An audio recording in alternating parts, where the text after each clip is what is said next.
कृष्ण सुदामा की लीला भगवान कृष्ण के दृष्टिकोण से सापेक्षता का रहस्य इस चैप्टर में बताया गया है।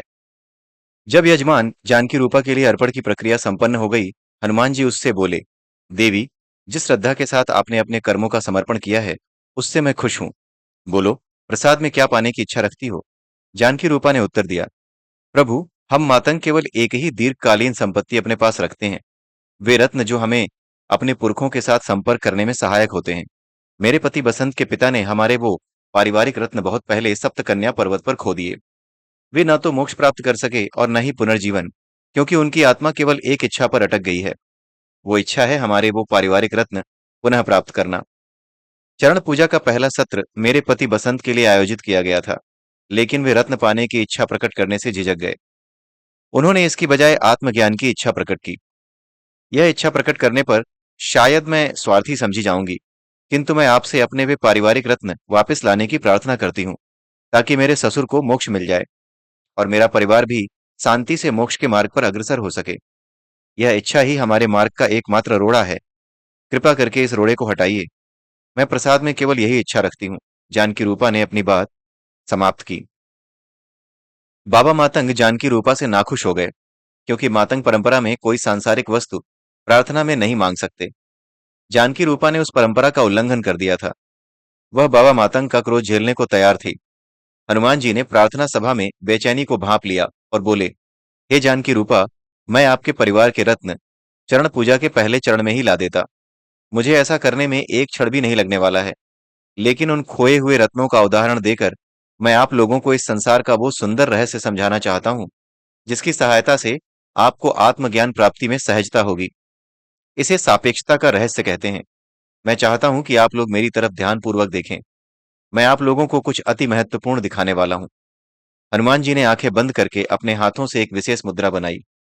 मातंगों ने देखा कि हनुमान जी का आकार बढ़ गया। जिस आसन पर वो बैठे थे, वह आसन अब उनकी बड़ी देह के लिए अपर्याप्त लग रहा था। हनुमान जी बोले, आप सबने देखा कि मैंने अपनी देह का आकार बढ़ा लिया है। इसका अर्थ यह है कि मेरे आसपास की चीजें वैसी की वैसी रहीं, किंतु मेरी देह का आकार बढ़ गया। तब क्या होगा अगर मेरे आसपास की चीजें भी उसी अनुपात में बढ़ जाएं? मेरे आसपास क्या चीजें हैं?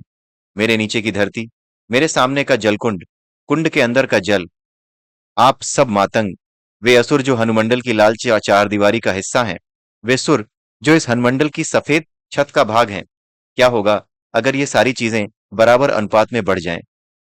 हनुमान जी पुनः अपने सामान्य आकार में लौट आए, अपनी आंखें बंद की और अपने हाथों से विशेष मुद्रा बना ली। कुछ क्षण बाद उन्होंने अपनी आंखें खोली और बोले, हे मातंगो, क्या आपने मेरी देह के आकार में पुनः वृद्धि देखी? मातंगों ने उत्तर दिया, नहीं प्रभु, इस बार आपका आकार नहीं बढ़ा है। हनुमान जी मुस्कुराए और बोले, आप में से चार लोग खड़े हो जाइए और चार भिन्न दिशाओं में हनुमंडल से बाहर निकलिए। चार मातंग खड़े हो गए और हनुमंडल से बाहर आ गए। बाहर उन्होंने जो देखा, उन्हें उस पर विश्वास नहीं हुआ।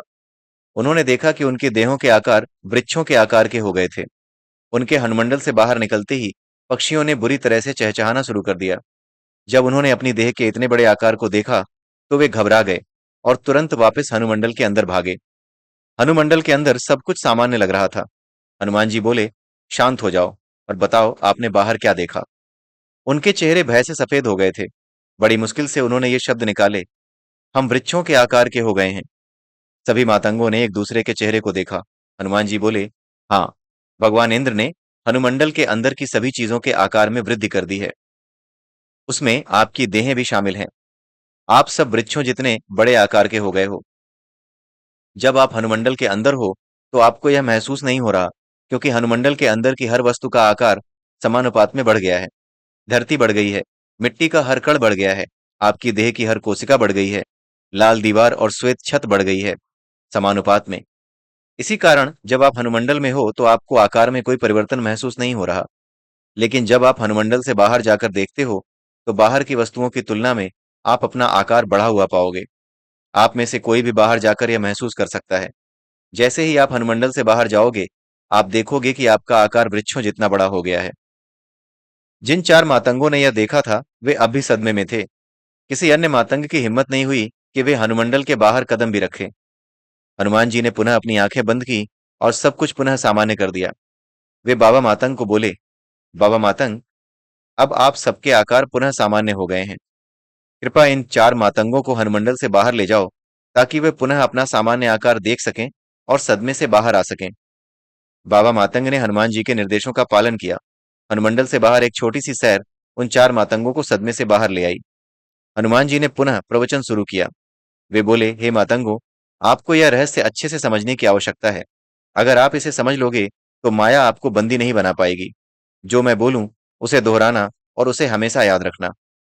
हम अपने आसपास केवल सापेक्ष बदलाव महसूस करते हैं।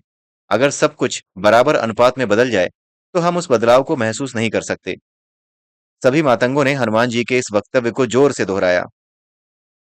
यजमान जानकी रूपा को अपने पारिवारिक रत्न वापस पाने की तीव्र इच्छा थी।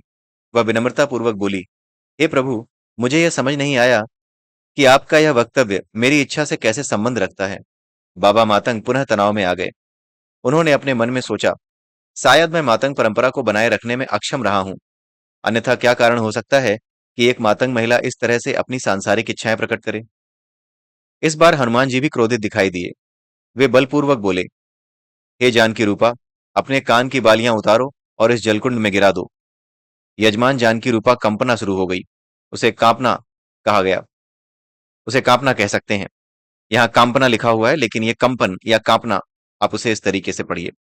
अपनी कान की बालियां निकालते समय वह बुदबुदाई, हे प्रभु, मेरा लगाव सांसारिक चीजों से नहीं है, चाहे ये बालियां हो अथवा वे रत्न। मैं तो प्रसन्नता पूर्वक अपनी देह भी आपके चरणों में अर्पित करके मृत्यु को गले लगा लूं। उसने आगे बढ़कर अपनी बालियां जल कुंड में गिरा दी। हनुमान जी अब अपनी आवाज में नरमपन ले आए और बोले, हे मातंगो, वे बालियां जो जानकी रूपा के कान में थीं, अब वे इस जनकुंड में हैं। आप सबने ऐसा होते हुए देखा। जानकी रूपा के इन बालियों के साथ बहुत सारे अनुभव हैं। उसे याद है कि जब उसने पहली बार वो बालियां अपने कानों में पहनी थी। उसे वह दिन भी याद है जब वह सो रही थी और उसके बालक ने उन बालियों को खींच लिया था, जिससे उसे बहुत दर्द हुआ और चोट भी पहुंची थी। इन बालियों की यादें उसके ही नहीं बल्कि आप सब लोगों के दिमाग में भी हैं। आप सब ने उसे ये बालियां सालों से पहनते हुए देखा है। ये सब अनुभव भूतकाल में हुए हैं, इसलिए आप इन्हें यादें कहते हैं। वे अनुभव समय के पटल पर अस्तित्व के द्रव के साथ बनाई गई एक कलाकृति की तरह हैं। देव इंद्र और काल देव की सहायता से मैं उन बालियों से संबंधित सभी अनुभवों को इस विश्व से अब पूरी तरह से साफ करने वाला हूं। हनुमान जी ने अपनी आंखें बंद की और एक मंत्र जपा जो संभवतः इंद्र और काल को दिया गया निर्देश था। मातंगों ने एक द्रव के श्वेत कणों को चारों ओर से उड़कर आते हुए और जलकुंड में धारा बनकर गिरते हुए देखा। हनुमान जी बोले, हे मातंगो, मैंने यजमान जानकी रूपा से अभी अभी एक छोटी सी चीज ली है। बताओ वो क्या है। मातंगों को इस बारे में कुछ पता नहीं था। हनुमान जी ने उनको याद दिलाने की कोशिश की। हे मातंगो, मैंने जानकी रूपा के कान की बालियां ली हैं। क्या आपको याद नहीं है? उसने अपने कान की बालियां मेरे कहने पर इस कुंड में कुछ देर पहले डाली थी। यजमान जानकी रूपा बोली, हे प्रभु, मैं कान की बालियां नहीं पहनती। मैंने कोई बालियां जलकुंड में नहीं गिराई। हनुमान जी बोले, हे मातंगो, आप सबने इसको जलकुंड में बालियां गिराते हुए देखा था, है ना? नहीं प्रभु, वह बालियां नहीं पहनती। सभा से आवाजें आई। हनुमान जी बोले, हे मातंगो, अब मेरी बात ध्यान से सुनो। बालियों के साथ साथ मैंने उन बालियों से संबंधित सभी अनुभवों को मिटा दिया है। इसीलिए आपको याद नहीं है कि उसके पास बालियां थीं जो मैंने उससे ले ली हैं। इसको सापेक्षता का रहस्य कहते हैं। हम केवल सापेक्ष बदलावों को ही महसूस कर सकते हैं। अगर इस विश्व में सब कुछ एक ही अनुपात में बदल जाए तो हम उस बदलाव को अनुभव नहीं कर सकते।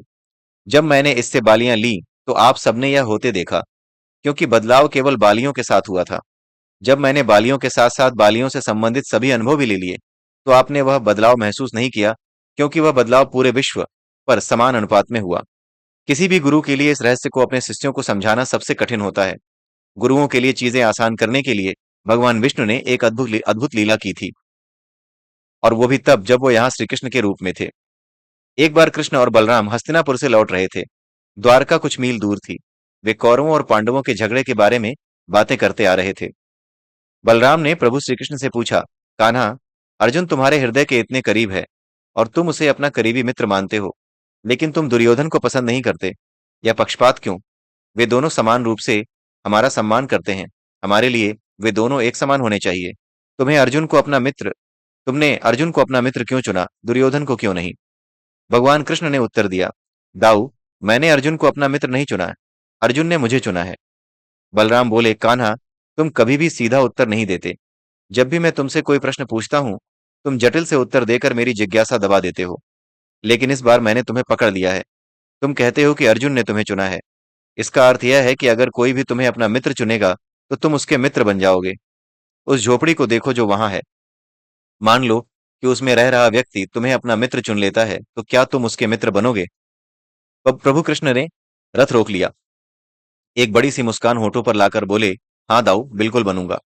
भगवान कृष्ण ने जिस आत्मविश्वास से रथ रोका और मुस्कुराहट दी, बलराम को विश्वास हो गया कि उन द्वारा भगवान कृष्ण को दी गई चुनौती कठिन नहीं थी। वे बोले, कान्हा, तुम उस मनुष्य को जानते तक नहीं हो। तुम उससे कभी नहीं मिले। वह कोई बुरा मनुष्य निकला तो? भगवान कृष्ण बोले, कोई बात नहीं दाऊ। अगर वह मनुष्य मुझे मित्र चुनता है, तो मैं उसकी मित्रता का प्रतिदान अवश्य करूंगा। क्या हम उस झोपड़ी में जाएं? नहीं नहीं नहीं। बलराम बोले, कान्हा रुको। चलो मैं इस बात को दूसरी तरह से रखता हूं। अगर कोई मनुष्य अपनी आत्मा की गहराई से तुम्हारी मित्रता की इच्छा रखता हो, तो तुम इसके मित्र बनोगे। सही है ना? हाँ दाऊ, आप हमेशा सही होते हो। श्री कृष्ण ने चापल्यपूर्ण मुस्कान के साथ कहा। बलराम जी की आंखें चमक उठी। वे बोले, मैंने अब की बार तुम्हें पकड़ लिया है। मैं अब सिद्ध कर सकता हूं कि तुम्हारा मित्र बनाने का तरीका विसंगतिपूर्ण तथा पक्षपातपूर्ण है। दो मनुष्यों का उदाहरण लो। मान लो एक मनुष्य ने तुमसे मित्रता की इच्छा तब जताई जब हम छोटे थे। तुम बचपन में उसके मित्र बन गए। दूसरा मनुष्य वहां उस झोपड़ी में रह रहा है। मान लो उस मनुष्य की आत्मा में भी तुमसे मित्रता करने की उतनी ही या उससे भी ज्यादा गहरी इच्छा है। तुम इसे मित्र तो बना लोगे, लेकिन वह मित्रता बचपन की मित्रता जैसी गाढ़ी नहीं हो सकती। अतः दो मनुष्यों ने तुमसे मित्रता की समान इच्छा की, लेकिन एक को तो तुम्हारे बचपन की मित्रता नसीब हुई, लेकिन दूसरे को जवानी की मित्रता, जो उतनी गहरी नहीं होती। एक ही इच्छा अलग अलग समय पर प्रकट की गई, तो तुमने दो अलग अलग स्तर की मित्रता प्रदान की। क्या यह पक्षपात नहीं है? मुझे लगता है कि तुम्हारा अर्जुन और दुर्योधन के बीच का पक्षपात भी इसी कारण से है। अर्जुन ने तुमसे मित्रता की इच्छा दुर्योधन से पहले प्रकट की, इसीलिए तुम्हारा उसके प्रति प्रेम अधिक है। भगवान कृष्ण ने उत्तर दिया, दाऊ, मेरे लिए समय मायने नहीं रखता। अगर इस झोपड़ी में रहने वाला मनुष्य अपनी आत्मा से मेरी बाल्य मित्रता पाने की इच्छा रखता है, तो मैं उसका बाल मित्र अवश्य बनूंगा। तो मैं उसका बाल मित्र अवश्य बनूंगा। बलराम जोर से हंस दिए। कान्हा, तुम्हें एहसास भी है तुमने अभी अभी क्या कहा? तुम अब बचपन के मित्र कैसे बन सकते हो? तुम अब बच्चे नहीं हो। तुम स्वीकार क्यों नहीं कर लेते कि इस बहस में मैं विजयी रहा? क्या अब हम रथ को आगे बढ़ाएं और चलें? रथ धीरे धीरे आगे बढ़ने लगा। बलराम संतुष्ट थे कि उन्होंने श्री कृष्ण जी के साथ बहस जीती थी, जो कि बहुत दुर्लभ बात थी। श्री कृष्ण जी मुस्कुरा रहे थे, क्योंकि वे जानते थे कि बहस अभी खत्म नहीं हुई थी। कृष्ण जी ने रथ पुनः रोक लिया। वे चपलतापूर्वक बोले, दाऊ, मुझे प्यास लगी है। बलराम बोले, द्वारका अब बहुत दूर नहीं है। चलो जल्दी से पहुंचते हैं। लेकिन कृष्ण जी अब तक रथ से उतर चुके थे। वे उस झोपड़ी की ओर बढ़ने लगे जिसके बारे में वे बातें कर रहे थे। बलराम रथ में ही रहे। वे जानते थे कि श्री कृष्ण जी की अचानक लगी प्यास का कोई न कोई उद्देश्य अवश्य था। एक दुबली महिला ने झोपड़ी में श्री कृष्ण जी का स्वागत किया। वह बोली, मुझे अपनी आंखों पर विश्वास नहीं हो रहा कि द्वारका के राजशाह मेरी झोपड़ी में पधारे हैं। हे श्री कृष्ण, मेरे पति आपकी महिमा का हमेशा गुणगान करते रहते हैं। वे यहाँ नहीं हैं। अगर वे यहाँ होते, तो वे इस समय संसार में सबसे खुश व्यक्ति होते। कृष्ण जी बोले, देवी, मेरी भी इच्छा है कि मैं सुदामा से मिलता। उसे आश्चर्य हुआ कि भगवान कृष्ण उसके पति का नाम जानते थे। उसकी आंखें और मुंह आश्चर्य से खुले के खुले रह गए। वह एक भी शब्द नहीं बोल सकी। कृष्ण जी ने चपलता से कहा, देवी, आप आश्चर्यचकित क्यों हैं? क्या उसने बताया नहीं कि वो मेरा बचपन का मित्र है? सुदामा जी की पत्नी बोली, हे श्री कृष्ण, मैंने आपकी चपलता के किस्से अपने पति से बहुत सुने हैं, लेकिन मैं भीख मांगती हूँ। कृपया ऐसा मजाक हमारे साथ न करें। हम तो गरीब ब्राह्मण हैं, जो तपस्या पूर्वक जीवन जी रहे हैं। मेरे पति आपके बाल सखा कैसे हो सकते हैं? कृष्ण जी बोले, देवी, सुदामा आपको मेरे बचपन के किस्से सुनाता है ना? जरा सोचो, अगर वह मेरा बाल मित्र नहीं है, तो वह मेरे बचपन की कहानियां कैसे जानता है? सुदामा की पत्नी ने उत्तर दिया, हे श्री कृष्ण, आपके बचपन की कहानियां तो हर जगह मशहूर हैं। आपके यशस्वी बालपन के बारे में कौन नहीं जानता? कृष्ण जी बोले, अगर आपने पहले से ही मेरे बचपन की कहानियां सुन रखी हैं, तो जब सुदामा वे कहानियां रोज सुनाता है, तो इतनी तल्लीनता से कैसे सुनती हो? तुम्हें यह क्यों नहीं लगता कि तुमने वह कहानी पहले से सुन रखी है?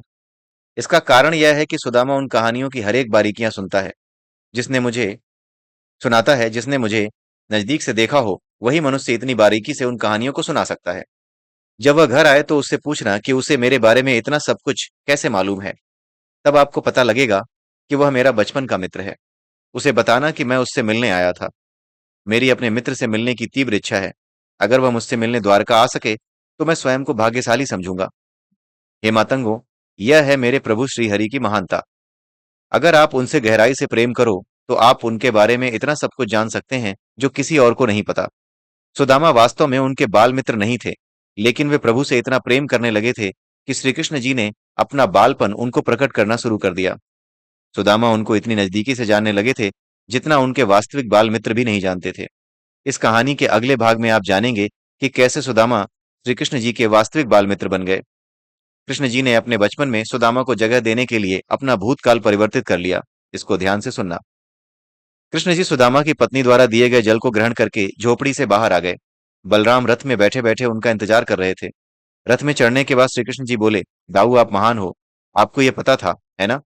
आपने इस झोपड़ी के पास आकर बचपन के मित्रों के बारे में वार्ता छेड़ दी और देखो, इस झोपड़ी में सच में ही हमारा एक बचपन का मित्र मिल गया। आपकी दूरदृष्टि की मैं दाद देता हूँ। रथ पुनः चलने लगा था। बलराम बोले, हमारा बाल मित्र इस झोपड़ी में? तो मजाक कर रहे हो ना? कृष्ण जी बोले, नहीं दाऊ, मजाक नहीं कर रहा। मेरा बाल मित्र सुदामा रहता है यहाँ। हमारा बाल मित्र सुदामा। कान्हा, सुदामा नामक हमारा कोई मित्र नहीं है। झूठ बोलना तुम्हारी आदत बन गई है। तुम पूरे विश्वास के साथ और मासूम चेहरे के साथ झूठ ऐसे बोलते हो कि वह सत्य लगने लगे। बलराम क्रोध पूर्वक बोले। भगवान कृष्ण तब तक शांत रहे जब तक कि वे द्वारका नहीं पहुंच गए। नगर के द्वार पर श्री कृष्ण जी ने द्वारपालों को निर्देश दिया, हे द्वारका के महान द्वारपालों, मेरे बाल मित्र सुदामा मुझसे मिलने आएंगे। जब भी वे आए मुझे तुरंत सूचित कर देना।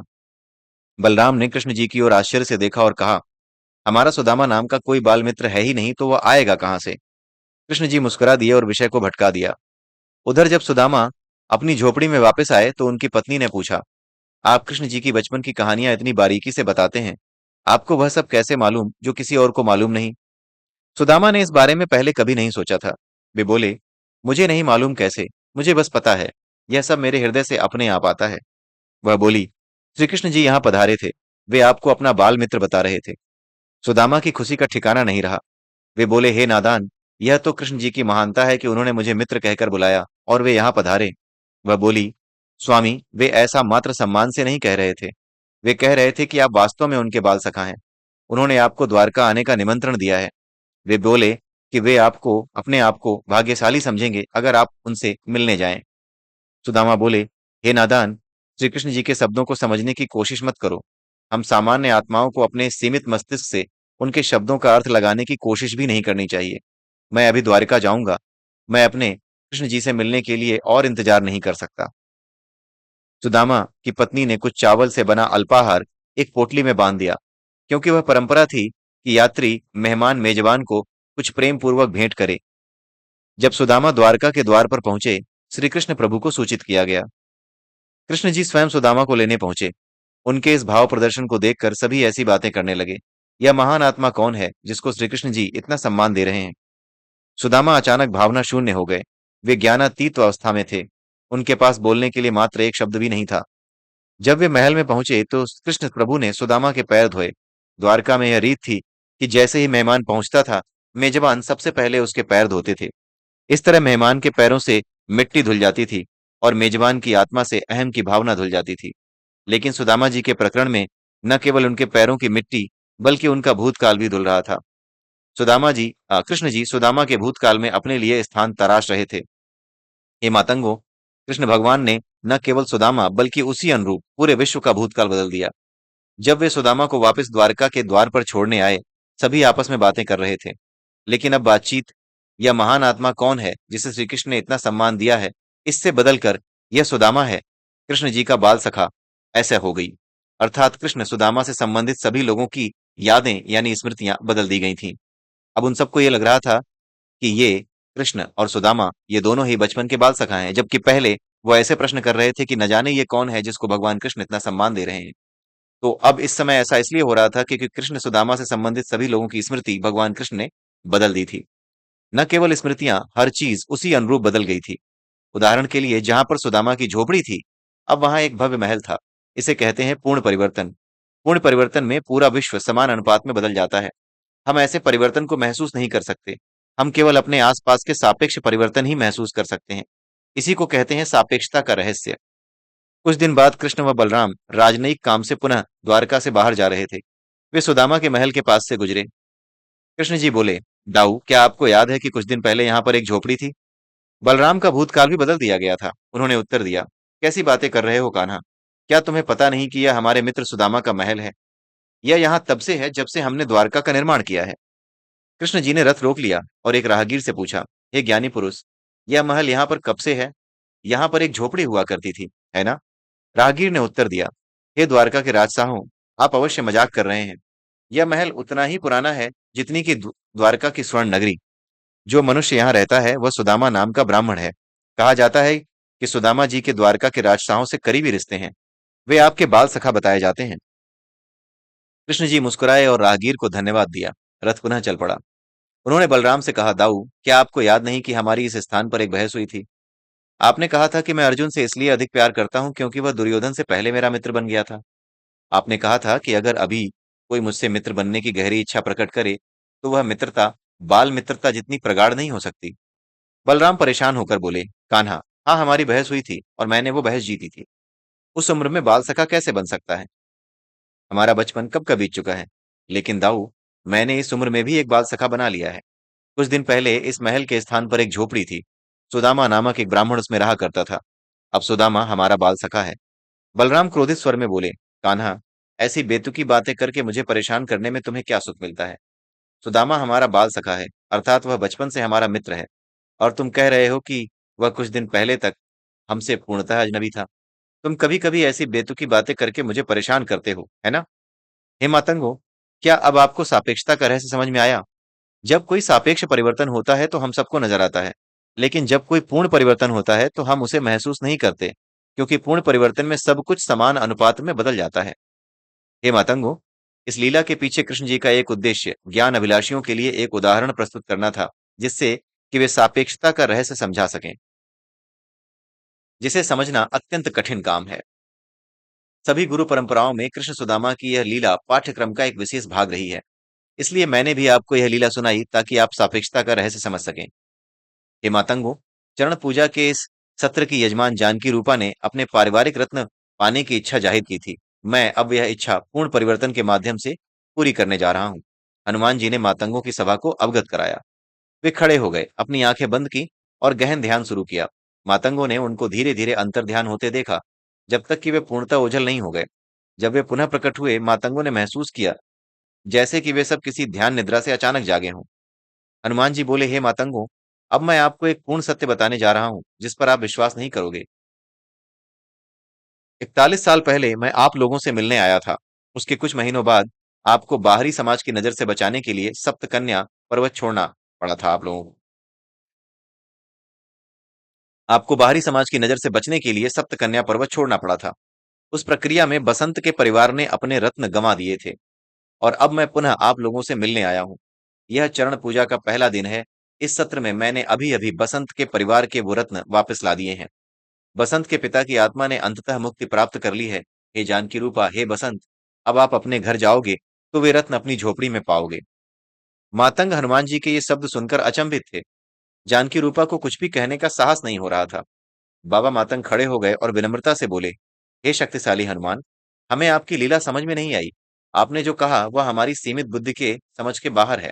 यह सच है कि वर्षों पहले बसंत के परिवार ने अपने रत्न गंवा दिए थे, लेकिन फिर हमें वे रत्न वहीं मिल गए थे जहां खोए थे। बसंत के पिता भी शांति से मृत्यु को प्राप्त हुए थे और उन्हें मोक्ष मिल गया था। मुझे समझ नहीं आया कि इस घटनाक्रम का आपका ब्यौरा हमारे ब्यौरे से अलग क्यों है। हनुमान जी बोले, हे मातंगो, मैंने एक पूर्ण परिवर्तन किया है। आप सभी का भूतकाल बदल दिया है। पूर्ण सत्य मस्तिष्क से अनुभव नहीं किया जा सकता। इस सत्र में अब तक जो घटनाएं हुई हैं, अगर आप उनका ध्यान करोगे तो आपकी आत्माओं को उन रत्नों का पूर्ण सत्य मालूम होगा। एक छोटे से अंतराल के पश्चात हनुमान जी ने कहा, आपके मस्तिष्क यह मानते हैं कि वे रत्न आपके पास पहले से ही थे, लेकिन पूर्ण सत्य यह है कि वो रत्न मैं पूर्ण परिवर्तन करके अभी अभी वापस लाया हूं। इसीलिए मैं कहता हूं, आपके पास जो कुछ भी है उसके लिए आपको हमेशा आभारी होना चाहिए। अगर आपका मन यह कहता है कि आपके पास वे रत्न पहले से ही थे, तो भी आपको उन रत्नों के लिए आभारी होना चाहिए, क्योंकि पूर्ण सत्य कुछ और हो सकता है। हनुमान जी की लीलाओं का यह अध्याय यहीं समाप्त होता है। नमस्कार, जय श्री राम, जय श्री कृष्णा, जय श्री राधे, ओम नमः